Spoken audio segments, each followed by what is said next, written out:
Hoy, en 678. Histórico discurso de Cristina.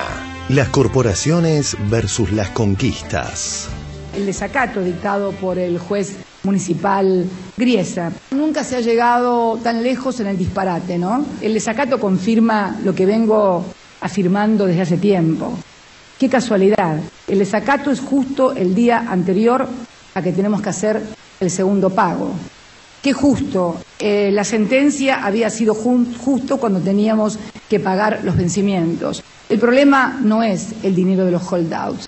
El problema es que quieren tirar abajo la reestructuración de la deuda soberana argentina para que volvamos a deber miles y miles de millones de dólares.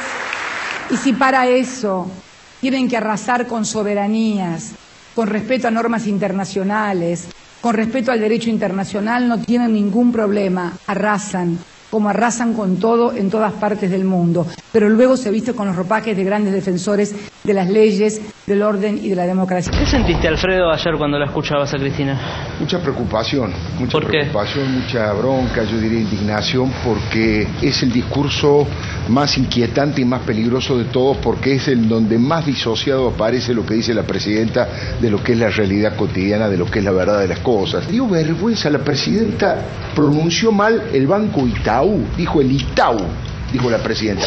Dio vergüenza, la presidenta pronunció mal el Banco Itaú, dijo el Itaú, dijo la presidenta.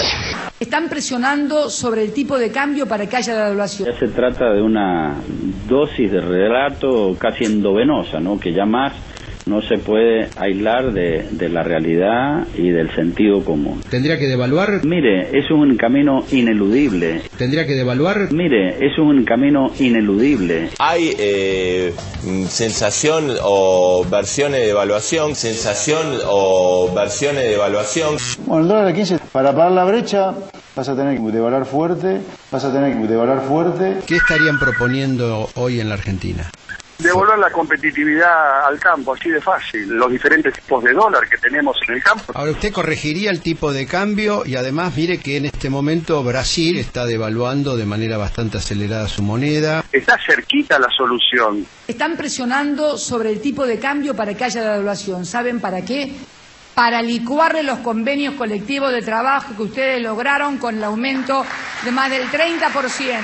Estaba leyendo declaraciones de uno de los fiscales que intervino, de la Procelac, el doctor Gonella, que intervino en allanamientos de cuevas financieras, donde evidentemente hay una maniobra de pinzas sobre la República Argentina, hecha por los sectores exportadores, que están sentados, como ellos mismos han reconocido, sobre 27 millones de toneladas, prácticamente la mitad de la cosecha han perdido dinero a lo pavote. Se los dije cuando inauguramos en la fábrica Yamaha, creo que fue. Ahí estaba todavía a $470 la tonelada. Se los había dicho antes, cuando llegó a estar a 560 o a 570. Creíamos que era todo un artilugio para que ingresaran los dólares. Y hoy, realmente, el otro día leía las declaraciones de un dirigente que no es precisamente simpatizante del gobierno. No sirven a nadie, porque la verdad que es la primera vez que dice algo más o menos coherente, así que...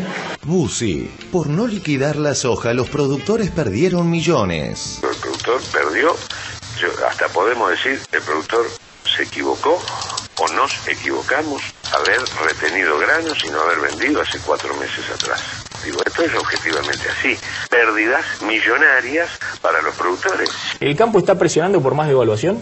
A ver, se está reteniendo cosecha que debe estar entre las 15 y 20 millones de toneladas, que a razón de 500 de soja, ¿no?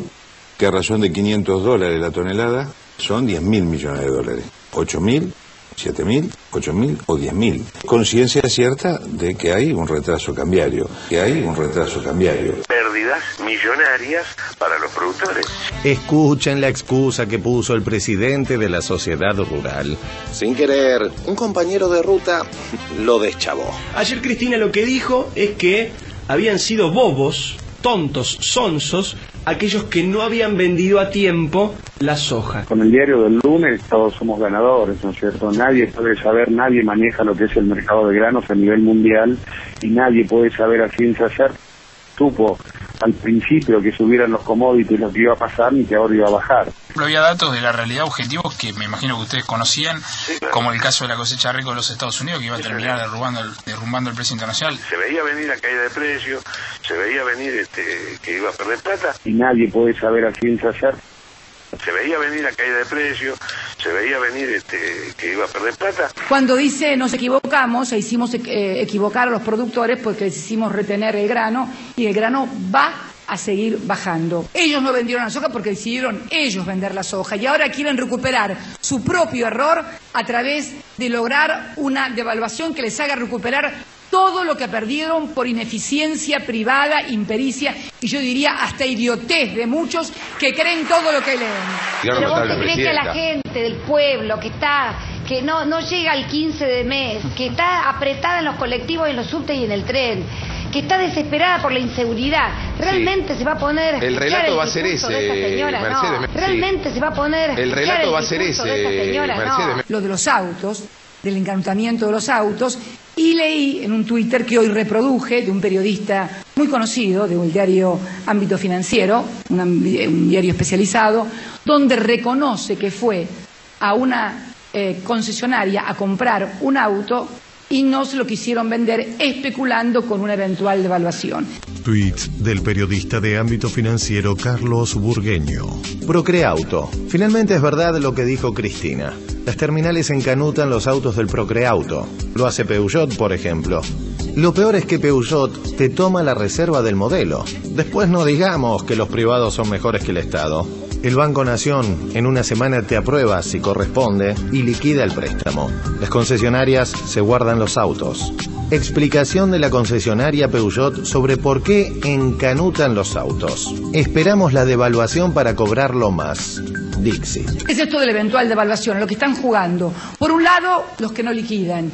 Y por el otro lado, los sectores financieros. A través de instituciones. Bueno, el fiscal cuenta que cuando fueron a hacer los allanamientos se encontraron con personal de seguridad retirado que estaba haciendo la seguridad de estos lugares. Y también con que desde el Banco Central algunos habían avisado que estaba todo tranquilo, que no iba a pasar nada. Estas son declaraciones del fiscal Gonella. Nosotros hemos detectado funcionarios públicos adentro de las cuevas brindando seguridad, lo que es una situación absolutamente ilegal también. Hemos encontrado personal de distintas fuerzas de seguridad en 3 o 4 oportunidades, incluso armados, por lo cual hicimos la denuncia respectiva inmediatamente y eso se está investigando. Nosotros queremos pagar y no nos dejan. La gente quiere comprar autos y no las dejan. El problema no es ni de la economía ni de la sociedad.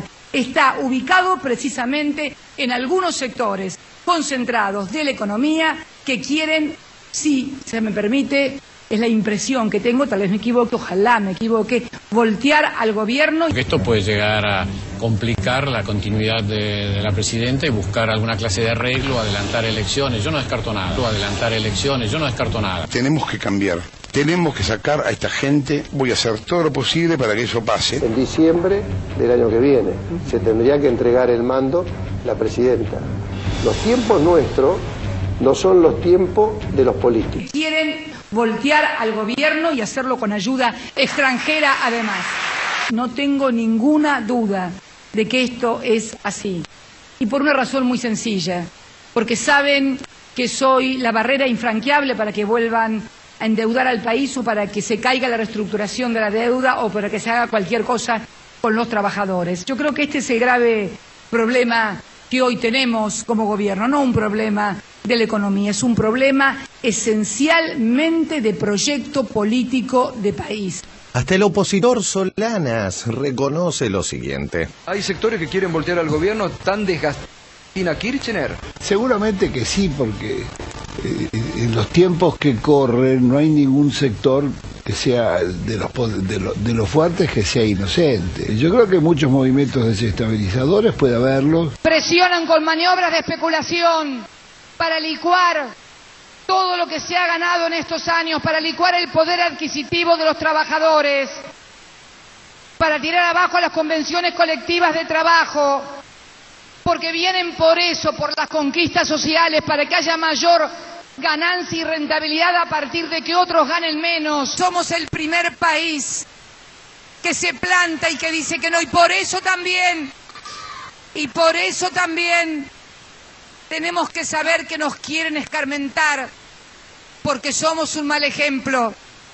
Si a la Argentina, luego de haber reestructurado su deuda y logrado el proceso de inclusión social más importante que se tenga en memoria, le va bien, somos un mal ejemplo. Por eso quieren voltear el gobierno y por eso desestabilizan todos los días un poco más. Tengo mucha fortaleza, pero que fundamentalmente tengo mucha fe en ustedes, en el pueblo y en la inteligencia de los argentinos.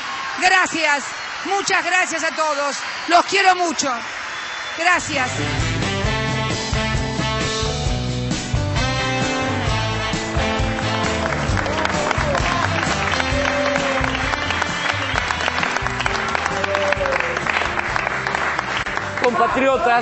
Compatriotas de la Patria Grande, bienvenidos a otra emisión de 678.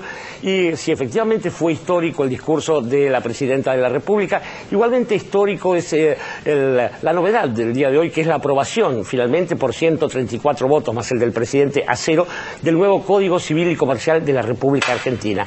Realmente un momento ciertamente trascendental. También la actualidad nos obliga a seguir contando estas cosas antes de pasar al programa.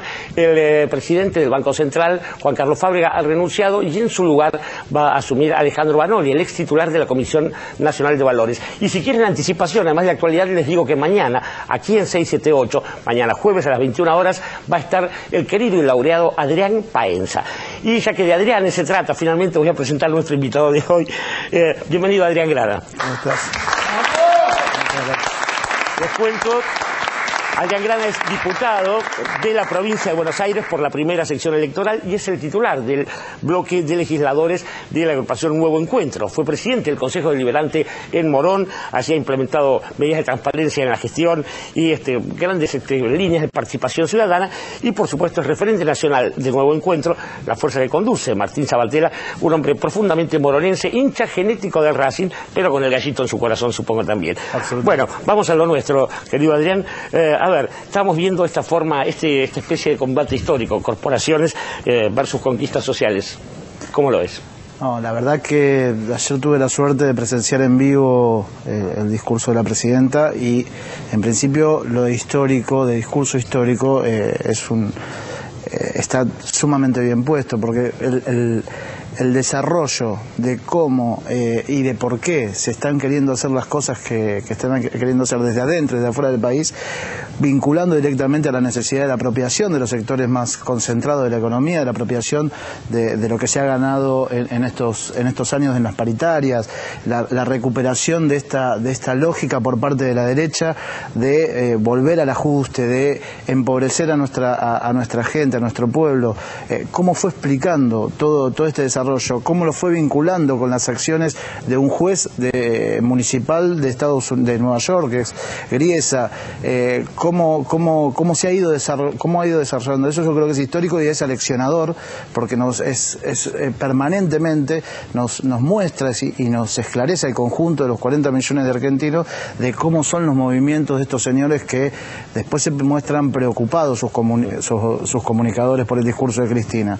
Ahora, no es que se sienten preocupados porque Cristina ha dicho una barbaridad o una mentira, se sienten preocupados porque todo lo que ellos están comunicando, que tiene que ver con las maniobras desestabilizadoras desde afuera y desde adentro, cuando la Presidenta lo pone sobre la mesa, se empieza a desvanecer. Y lo vimos hoy en los mercados, lo que sucedió, inclusive hasta con el mismo dólar. ¿Por qué? Porque se saca el manto que cubre todas esas maniobras, se lo pone sobre la mesa y se empieza, como se hicieron todos estos años, a compartir con las mayorías lo que está pasando y a encontrar las soluciones. En ese mismo discurso se plantearon varias cosas, la recuperación de villas y urbanizándolas, como un claro ejemplo de una línea de trabajo en términos de seguir construyendo más justicia social, el fortalecimiento a las empresas para sus inversiones con el fondear, que es para seguir fortaleciendo el mercado interno, generando puestos de trabajo y de esta manera seguir en el círculo virtuoso que se viene planteando en 2003. Y así todos los días, en el marco de la gran ofensiva internacional de los fondos buitres y de los buitres y de la carroña interna, a pesar de todo eso, seguimos apostando a este proceso. Y me parece que es esclarecedor, aleccionador y por lo tanto un ejemplo, no solamente para nosotros que somos militantes, sino para el conjunto de los argentinos, que vale la pena seguir peleando por la dignidad y la soberanía, como nos muestra cotidianamente la compañía presidenta. Una cátedra renovada de conducción política, hay un discurso inagotable más, ¿no? Edgardo, ¿cómo lo viste? Sí, a mí me parece que el principio organizador de ese discurso tiene que ver con la decisión de Griesa de poner a la Argentina en condición de desacato. Quiero decir que estoy orgulloso de ser desacatado al orden mundial que hoy rige, ¿no? Y que tener una presidenta que es desacatada también. A mí me parece que hay algo así como un principio ajedrecístico que se pone en acción. El ajedrez tiene un principio que es que la amenaza es más fuerte que la ejecución. Si el amenazado, si se siente amenazado y no sale de la amenaza, tiende a hacer cosas que van en contra de su propio interés. Exacto. Y la historia de los golpes de Estado triunfantes en Argentina es la historia de gobiernos democráticos que han creído que haciendo concesiones, ocultando la verdad, no diciendo las cosas como son al pueblo, hacen mejor las cosas y con eso se salvan. Y la historia terminó siempre mal. Entonces el mensaje de Cristina es: ustedes nos amenazan. Procedan, muchachos. Nosotros tenemos la legalidad de nuestro lado, tenemos al G77, tenemos al Papa, al Mercosur, eso no es garantía de nada, nadie sabe lo que va a pasar, pero nosotros tenemos fe en lo que hacemos. Y lo que hacemos no lo que hace la Presidenta solamente, que por supuesto sin su liderazgo no sería viable esto, pero lo que está haciendo el país como tal, como entidad estatal dentro del mundo, es haciendo respetar la ley, los principios internacionales y los derechos de los argentinos. Entonces me parece que ese discurso además tiene un mérito, no va a faltar, estoy esperando las editoriales del domingo que seguramente girarán en torno a una idea que es que la Presidenta hace política interna con lo que pasa con los buitres. Y yo creo que tienen razón, y yo creo que está muy bien, hacer política interna, porque la amenaza de los buitres en sí misma corta el mapa político argentino en dos, le guste a quien le guste, los binarios, los antibinarios, los que dicen que está mal ser binario. No me voy a poner a discutir ese asunto de lo binario, pero es evidente que uno mira la televisión, escucha, camina en la calle y el país político está cortado en dos: los que queremos seguir con un proyecto independiente, conscientes de todos los problemas y de todas las cosas que no tenemos resueltas, y los que quieren volver a ser una colonia elegante y distinguida de los grandes poderes imperiales. Me parece que ese es un discurso que marca una época, es un discurso que vamos a comentar seguramente por muchos años, y que los argentinos tenemos una hoja de ruta clara que no teníamos en otras épocas. Llama la atención esta especie de asombro de algunos sectores ante las declaraciones de la Presidenta, en el sentido de que corría peligro su propio lugar en el Ejecutivo. Chávez, Correa, Morales, ya lo han dicho, ya lo han intentado. Sandra Russo. Sí, además, no sé si entrará hoy el informe, pero venimos de una semana en la que Mario Vargas Llosa estuvo insinuando que es admisible un ajusticiamiento de Nicolás Maduro. Con el ISIS, con el grupo terrorista ISIS. Sí. En esos términos, con lo cual esto sobrevuela en la región, esta idea de, si no podemos por las buenas, que sea como tenga que ser.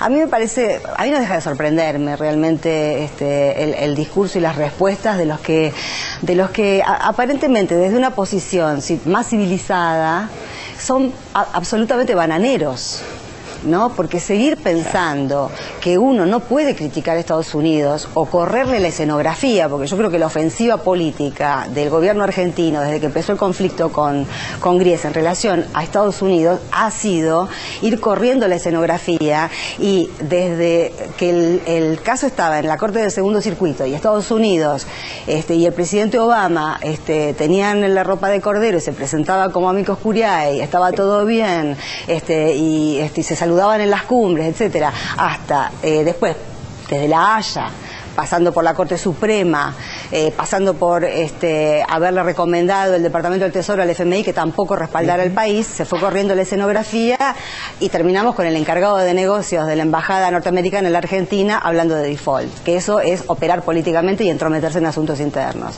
Así que, y una última cosa que tiene que ver con el lenguaje. Veía Leuco que decía que el discurso de la presidenta está disociado de la realidad, y veía a Cobos decir que está aislada de la realidad. Y quería llamar la atención sobre dos escenas que vimos estos últimos días. Creo que las dos estuvieron a cargo de Marcelo Bonelli, que decía que cuando la presidenta habló en la Asamblea de Naciones Unidas, Obama se sacó los auriculares para no escucharla. Nosotros veíamos las imágenes y veíamos que Obama tenía los auriculares puestos. Lo que hay ahí es una disociación incluso entre la imagen y el relato. Estamos llegando, esa es la grieta, la construcción de una realidad virtual antojadiza que responde a intereses particulares, porque son intereses particulares, y que se da de patadas con lo que uno escucha y ve. Sí, claro. En mi barrio se llama mentira descarada, eso, ¿no? También, pero bueno. Sifilización y barbarie, dijo un paisano hace poco. ¿Mariana? Sí, yo pensaba en la cuestión de las estructuras, ¿no? Con esta modificación, esa renuncia de quien era el presidente del Banco Central y el nombramiento de Vanoli. Me parece que la figura de Vanoli implica muchas cosas, más allá de su característica individual. Él viene del Plan Fénix originariamente y hace mucho tiempo que cargó las tintas en el lugar que estaba digamos, vigilando cómo el Estado vigilaba el comportamiento del sector privado, y pensaba cómo, más allá de las intenciones que puede haber tenido muy buena Fábrega de llevar adelante las investigaciones, lo explicaba Gonella, cómo no es una estructura preparada para investigar el Banco Central, en primer lugar. Y en segundo lugar, no es una estructura preparada para ver en lo que hacen los bancos la posibilidad de un delito, porque está pensada desde la noción más absolutamente liberal y no con un Estado justamente vigilando esos sectores privados. Y ahí uno se pone a ver cómo las estructuras funcionan y cómo cuando la presidenta explica de esta manera, uno las ve funcionar y puede ver que hay buitres, caranchos, arañas, pulpos, porque hay tentáculos por todos lados, y tanto que le preocupa a Leuco la pronunciación correcta o incorrecta del Banco Itaú. Lo que yo recordé inmediatamente cuando la presidenta nombró el Banco Mariva son estas casualidades históricas que se dan, y es que en los años 90 Clarín formó parte de una sociedad de una AFJP que era activa, se llamaba en ese momento, y ofertaba así como el resto. El banco que estaba detrás de esa AFJP era Mariva. Yo no estoy diciendo que Clarín sea dueño del Banco Mariva. Vamos a tener algún datito. Lo que estoy diciendo es que los trabajadores de Cúspide, que sí es propiedad de Clarín, cobran sus cheques por el Banco Mariva. Sí, sí. Vamos a ir un ratito más adelante. Pero quiero decir, en esas estructuras funcionando, uno ve cómo el Estado, aunque tenga la mejor voluntad, muchas veces está incapacitado de poder ir hasta el fondo para encontrar rápidamente dónde está eso que nunca la derecha ve como delito. Bueno, por algo será. Vamos a ir al siguiente informe, que tiene que ver también con el discurso de la Presidenta de la República y también con algunos hechos que se suceden como un efecto dominó o dominado, ¿no? Comunicado de una embajada, robos hacia cierto sector de la sociedad, en fin, ya van a ver ustedes. Vamos al segundo informe de 678 y lo discutimos aquí. Histórico discurso de Cristina. Las corporaciones versus las conquistas. Contarle a ustedes, a todos, lo que está pasando y cómo nos quieren picar la cabeza y envenenar la cabeza con que todo está mal y todo anda patas para arriba. Es increíble ver cómo algunos defienden a los que atacan a la Argentina. Les juro que no me entra en la cabeza.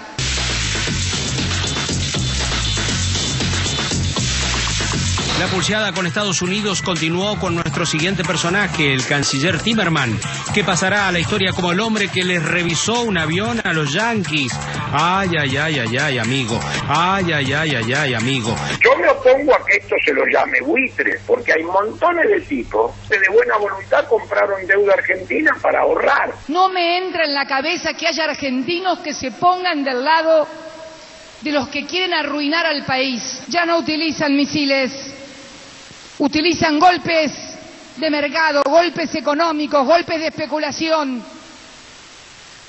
para dificultar la tarea de gestión de los gobiernos, para que la gente crea que todo anda mal. Te digo una cosa, ¿ustedes se dieron cuenta, más allá de esto, lo agobiante que termina siendo vivir en Argentina? Es un dolor de cabeza. Todo es un laburo, pero todo es un laburo. Todo es un laburo, pero todo es un laburo. La Argentina también es una mierda. La Argentina también es una mierda. Esto es lo que están queriendo instalar en la sociedad y uno lo ve a diario, lo escucha a diario en los comunicadores. ¿Y cómo dicen que se va a vivir mejor? Haciendo lo que te dicen los de afuera. Eso es lo que dicen textualmente. Hay que traducirles el discurso. Pague lo que le pidan, señora. Si le piden 20.000, pague 20.000. Hay un fallo y la Argentina va a tener que llegar a un arreglo que contemple de alguna manera ese fallo. El error es haber entrado en default, no haberse avenido a lo que disponía Griesa, no haberse avenido a lo que disponía Griesa. En un país que tiene 500.000 millones, 1.500 millones, no es nada. Fuimos nosotros los que fuimos a la justicia americana. Si perdemos en 3 instancias, tenemos que aceptar los resultados. Si vos planteás una negociación, después aceptar lo que resulta de eso. Pague lo que le pidan, señora. Si le piden 20.000, pague 20.000. No le dicen que si pago 20.000 van a venir otros pidiéndome 400.000. Eso no se lo cuentan a nadie. Eso no se lo cuentan a nadie. Y lo saben. Porque son los mismos que endeudaron la Argentina. Porque son los mismos que flexibilizaron o intentaron flexibilizar las normas laborales. Porque son los mismos que corrompían a dirigentes políticos para obtener el voto para leyes invotables. Yo tengo el orgullo de formar parte de un partido y de un movimiento político que jamás tuvo que darle nada a un legislador para que vote una ley. Todo esto no es casual, todo esto tampoco puede pensarse que es un movimiento aislado de un juez senil de Nueva York. Sería casi una estupidez de parte nuestra, una ingenuidad. Yo no soy ingenua ni estúpida. Y hoy tuvo una amplia difusión en todos los medios un aviso formal de la Embajada de los Estados Unidos a los ciudadanos estadounidenses que viven en nuestro país, residentes o que vienen de paseo, de turistas. Esto tuvo una inmensa difusión por todos los portales, por supuesto de los medios opositores, una gran difusión como si fuera una cosa brutal. La Embajada de Estados Unidos desea informar a sus ciudadanos que viven y viajan a la Argentina que en los últimos meses ciudadanos estadounidenses han reportado un gran número de crímenes a la embajada.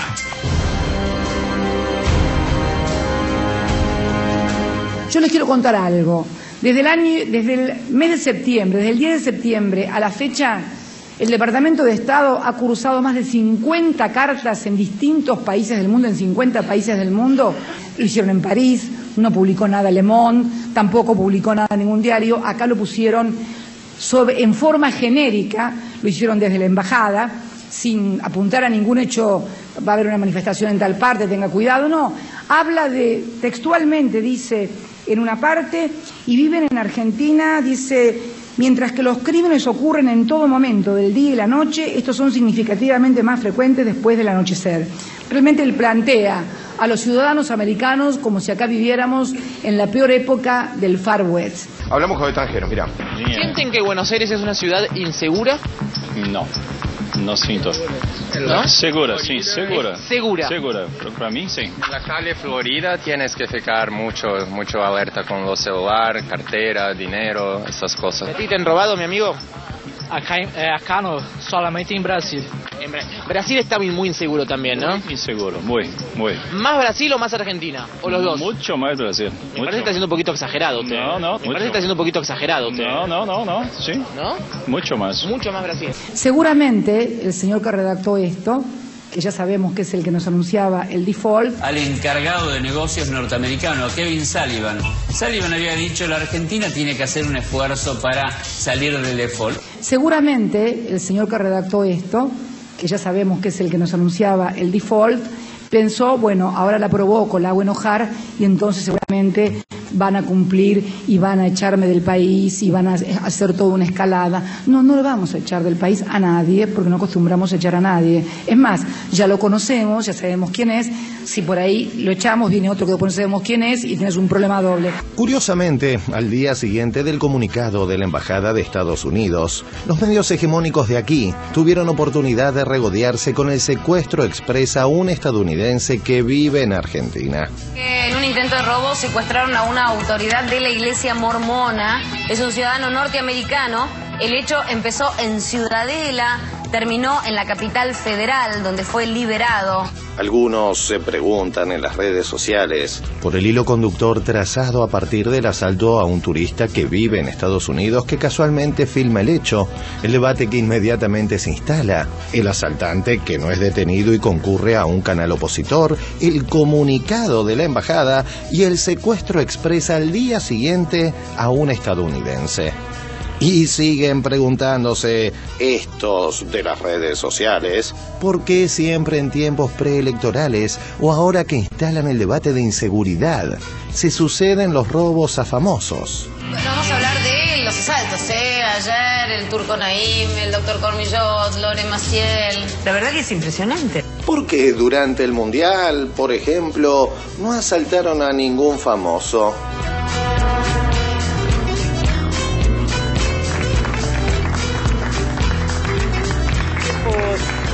Tiempos extraños nos toca vivir en que un juez municipal de un país declara en desacato a una nación soberana que es otra, y al mismo tiempo un grupo de diputados de una cámara quieren huir de esa cámara y recurrir a otro poder y además declarar como delincuente más o menos al presidente de su propio cuerpo. Aún así, por suerte, se aprobó el Código Civil, ¿no, Adrián? Sí, por suerte se aprobó, me parece una actitud vergonzosa de la oposición, que ya cada vez más seguido nos plantea el dilema de que si no se hace lo que ellos quieren, que son la minoría parlamentaria, le sacan el cuerpo a la discusión. Porque no es que le sacan el cuerpo solamente a la votación, le sacan el cuerpo a la discusión. Lo mismo hizo el Frente Renovador con el tema de las policías municipales en la legislatura provincial. Después de haber alcanzado un altísimo consenso, cuando vieron que la discusión se les derivaba hacia un lugar que no les convenía en términos mediáticos, marketineros, se retiraron y nos dejaron sin ley. Acá, por suerte, en este caso no nos pudieron dejar sin ley, pero nos dejan sin el debate que enriquece en términos de la construcción cultural. Estamos hablando de un código que tiene más de 100 años, 1870. Entonces, digo, sacarle el cuerpo a esa discusión, a ese debate tan formativo para nuestra sociedad, para nuestra democracia, digo, no hace más que seguir agregando esta idea de la crispación que generan ellos en los medios, que generan ellos en el Parlamento y que no terminan aportando nada. Porque en cualquier debate, en cualquier construcción de consenso, siempre la minoría aporta en miradas, siempre aporta, y ese aporte es absolutamente necesario para una construcción democrática verdadera. Bueno, estos señores no solamente no se prestan a ese debate y a sumar sus aportes, sino que, como lo vemos en el conjunto de los informes, están permanentemente viendo cómo hacer para debilitar nuestra democracia de manera tal de que se puedan cumplir sus objetivos básicamente económicos, que es la de volver a un país que sea binario no en términos políticos, sino binario en términos económicos. Ellos critican el país binario en términos políticos porque lo que quieren es ir a un país binario económicamente, que quiere decir con muy pocos apropiándose de gran parte de la riqueza y con las grandes mayorías afuera del trabajo, la educación, la salud. Este es el modelo que nos plantean y por suerte tenemos esta presidenta. Convengamos que entre esta actitud de la oposición y las cosas que se ven en la tele, los comunicados de la embajada, ¿usted no se siente nervioso, Orlando Barone? Mira, yo creo que Sandra lo explica bien generalmente cuando habla del relato y de lo ficcional, ¿no? Uno se plantea cómo creer. Ayer, que hablamos un poco del discurso de la presidenta, vos explicaste bastante bien ya en general el texto, las partes duras del discurso. Ayer se dijo, no sé si fue Palma o algún otro, dijo que en realidad el discurso de la presidenta fue casi un discurso pedagógico. Sí, sí. Palma fue, ¿no? Sí, Palma. Un discurso pedagógico, un discurso para que todos supiéramos, que vos de algún modo lo acabas de decir, supiéramos de qué se trata esto, de qué se trata, que estemos involucrados en esto, porque si escuchamos a los comunicadores, obviamente que vamos a encontrar un relato totalmente distorsionado.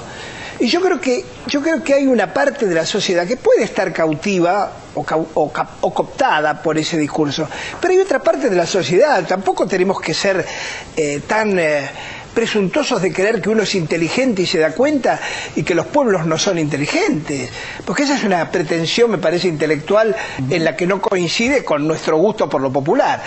Y además yo creo que algo respecto de lo que recién hablaban de los famosos que son asaltados, es cierto que hay referentes o cuestiones que llaman la atención. De pronto llama la atención esta secuencia de personajes que tienen que ver con el mundo del periodismo independiente que son asaltados. Cuando uno habla de esto siempre tiene profundo cuidado, porque yo puedo salir del canal y me puede asaltar, viste, jodete varones. Bueno, acepto que puedo, porque si no, no puedo hablar de nada. No puedo hablar de nada, ni que no va a llover, ni que va a llover. Entonces, creo que hay que tener cuidado también de eso, que se arma una cadena.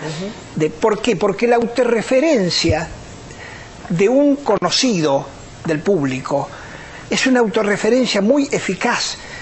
Claro. Porque todos los asaltados son queridos por una parte de su audiencia. A esos periodistas, como a nosotros nos puede apreciar las personas, a esos periodistas tienen una relación con su público. Al ser asaltados y autorreferenciar el delito de que han sido objeto, causan mayor impresión y mayor contundencia a su mensaje.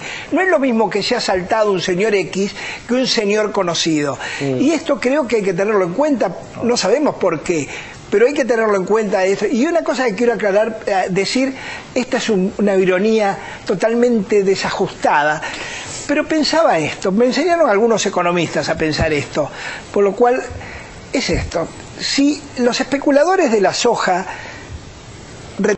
almacenaron la soja, con lo cual, según Bussi, según los expertos, perdieron dinero porque la soja baja de precio internacional, por consiguiente, también ese almacenamiento, Cristina lo dijo, pierde la Argentina porque no puede cobrar las retenciones.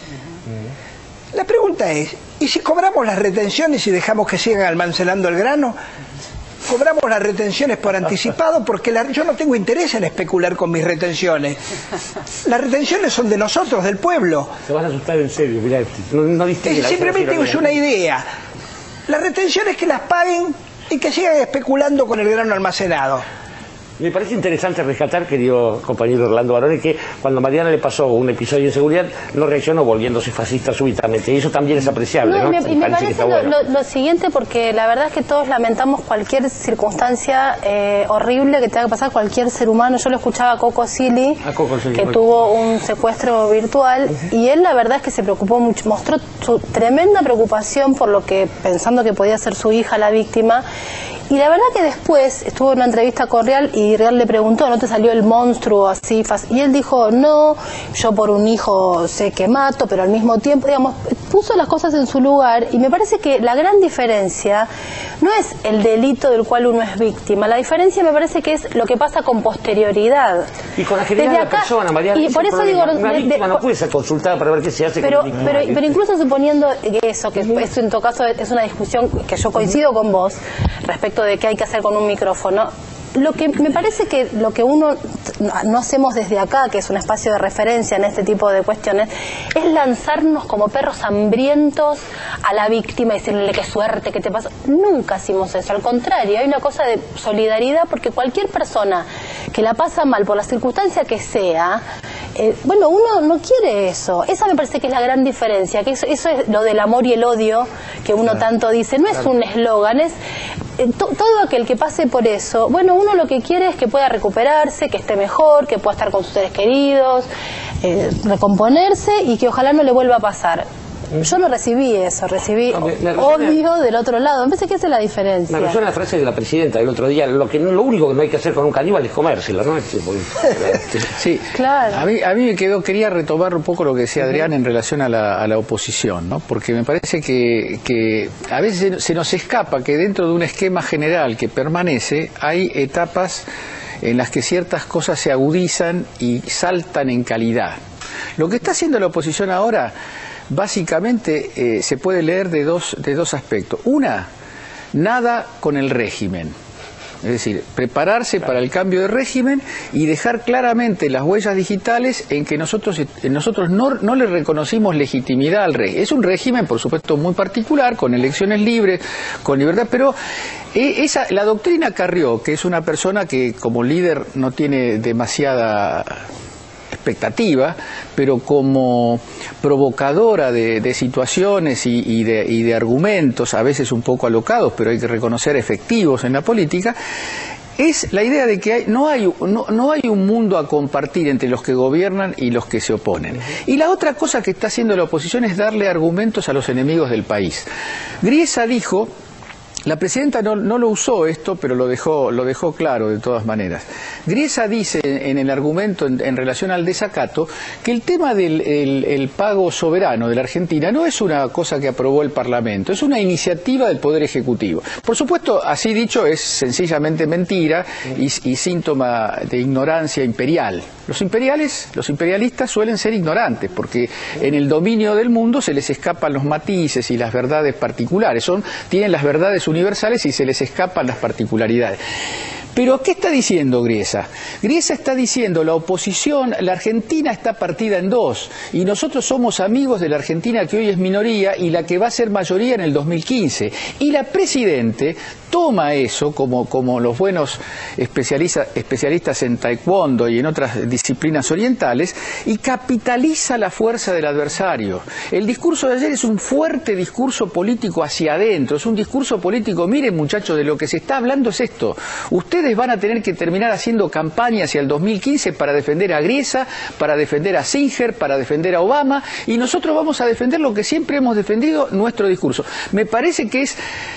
alguien va a decir, bueno, esto que estoy diciendo yo alimenta la idea de que es un discurso que se utiliza lo externo para lo... Yo estoy a favor de utilizar, porque entre lo externo y lo interno no hay ningún puente. Si nosotros no tenemos un gobierno popular y nacional en el 2015, se van a revertir las cosas que hicimos adentro y las que hicimos afuera. Y se va a debilitar Venezuela y se va a debilitar Bolivia y se van a fortalecer los que todos sabemos, para no utilizar palabras directas, el norte, como diría Cristina. Igual sí, es interesante el tema de las predicciones, ¿no? Tanto de la oposición interna como de los buitres. Vienen mal de predicciones, ¿no?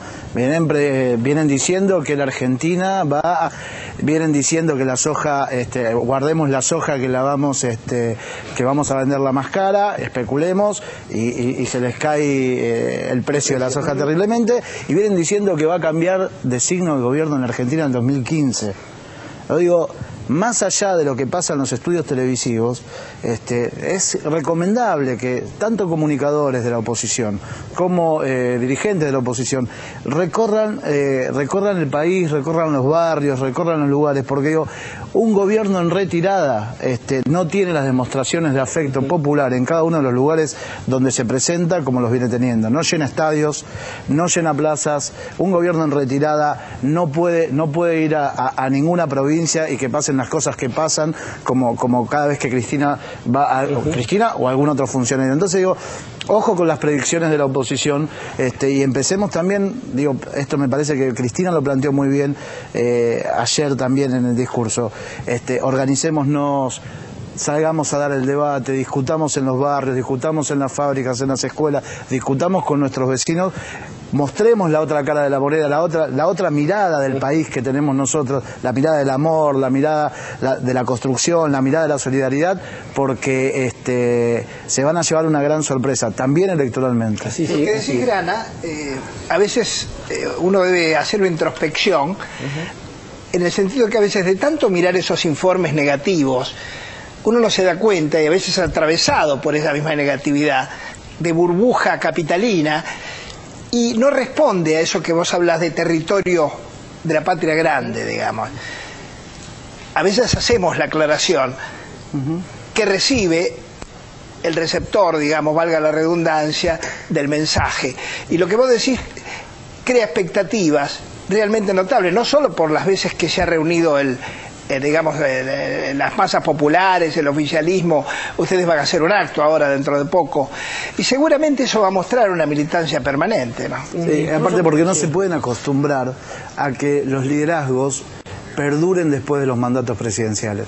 Cristina lo que no puede ser después del 2015 es presidenta de la Nación, porque así lo marca nuestra Constitución. Ahora, lo que más les revienta, lo que más les molesta, lo que realmente los pone nerviosos, es que Cristina va a ser un liderazgo de la Argentina de masas, masivo, popular. También, y esto es un problema para los planes que tienen estos señores. Y es la primera vez que un gobierno que está por terminar su gestión administrativa no hace la plancha, sigue gobernando como si fuera el primer día. Claro. Me parece que eso los pone de la cabeza. Vamos a ir, bueno, incluso más allá del resultado, hay que decir también que es bueno sostener ciertos principios de un resultado electoral, digo. La democracia no se agota en las elecciones. Pero bueno, la presidenta habló también acerca de nombres concretos, la pata económica y no tanto de este asunto. Me recuerdo una canción que decía, ¿acaso te llamaras simplemente Mariva? Yo sé que hace de una vieja canción. Vamos al informe. Histórico discurso de Cristina. Las corporaciones versus las conquistas.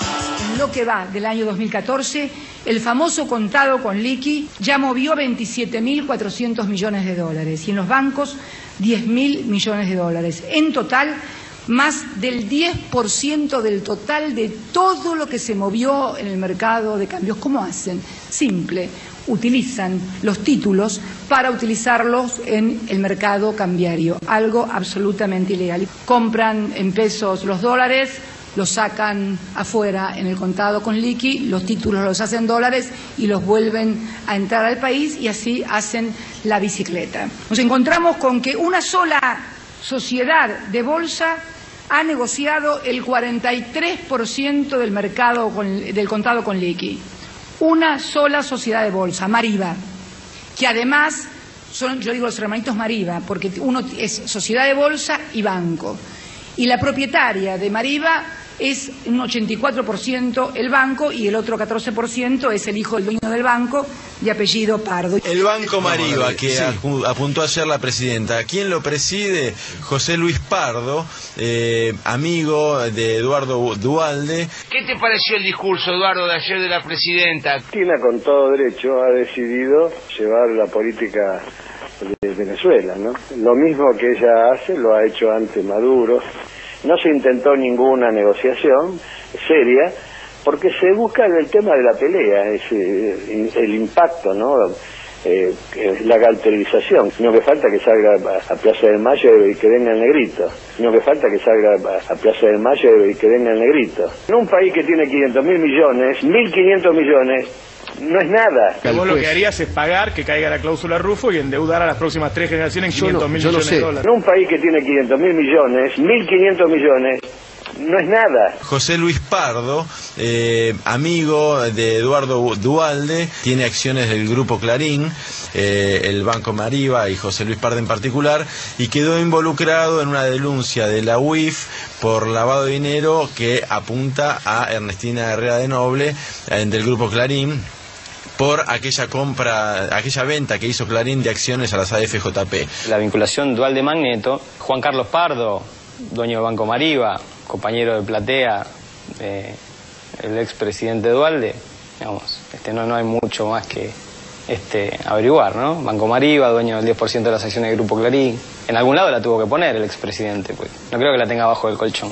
Libro Pecado Original, Clarín, los Kirchner y la lucha por el poder, por Graciela Mochkovsky.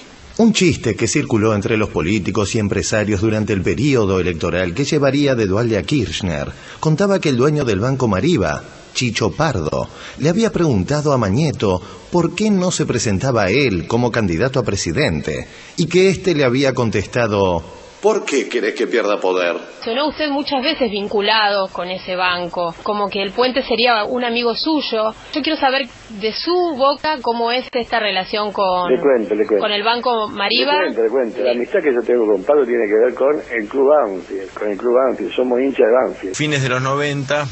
integró un grupo de empresarios que se llamaban Amigos de Banfield, que también quedaron involucrados en denuncias de transferencias de jugadores. José Luis Pardo, que tenía una financiera y en los 70, durante la dictadura, se convirtió en banco en la época de la plata dulce. No, se nombró el Banco Mariva, todo el periodismo pensó en Duhalde.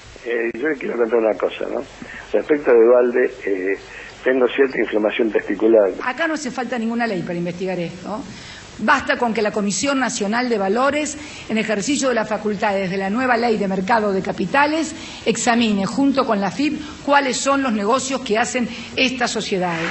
Y los bancos, los otros 10.000 millones de dólares del contado con liqui, lo hicieron el Mariva, 33%, Macro, 11% y Patagonia 10%. O sea, 3 bancos explican el 54% del contado con liqui en la República Argentina.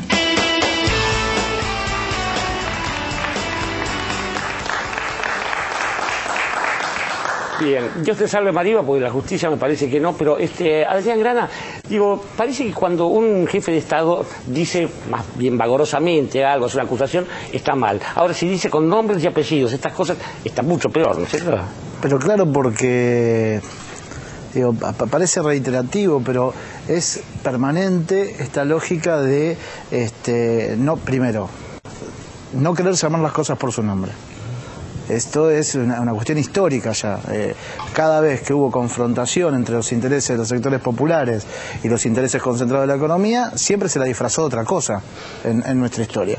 Y hoy vuelve a pasar, intentan que pase nuevamente eso. Por eso el enojo, porque digo, para que un pueblo pueda tomar decisiones lo que tiene que tener es información.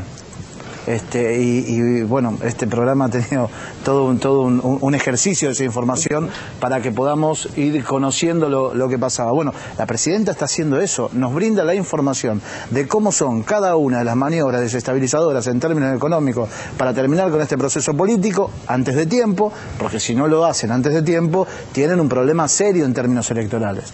No es una cuestión de que solamente son apurados, si no desestabilizan este gobierno, no lo sacan antes de tiempo como lo expresan permanentemente, lo que hay es consolidación del proceso político, indiscutiblemente. Entonces se enojan, se ponen malos, dicen cosas vulgares, hacen todo lo que pueden para expresar ese enojo, porque no hay capacidad política o capacidad, informativa para vender la realidad de una manera tan distinta como lo que está pasando. Las corridas de dólar, las operaciones negras de los grupos financieros, los fallos de Griesa, el desacato, todas estas cosas, la presidenta lo expuso de una manera que es evidente que se constituye en una operación política.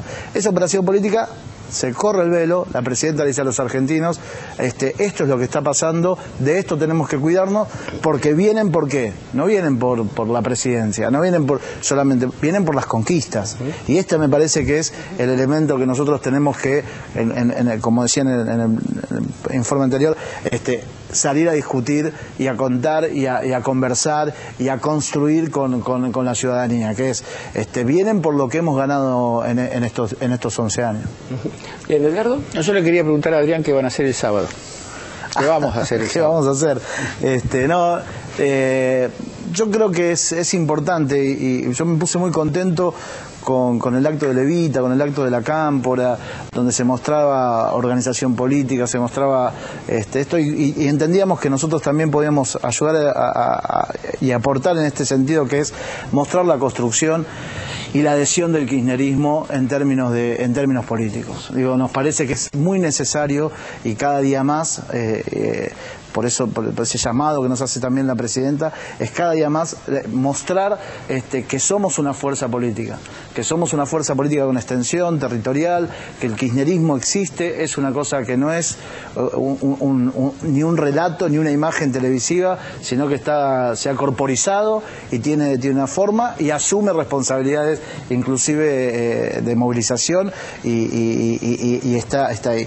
Y seguramente este año va a tener mucho de eso. Digo, no va a ser el último evento el nuestro en Atlanta, a las 16 horas. Con 20.000 o 30.000 ahí.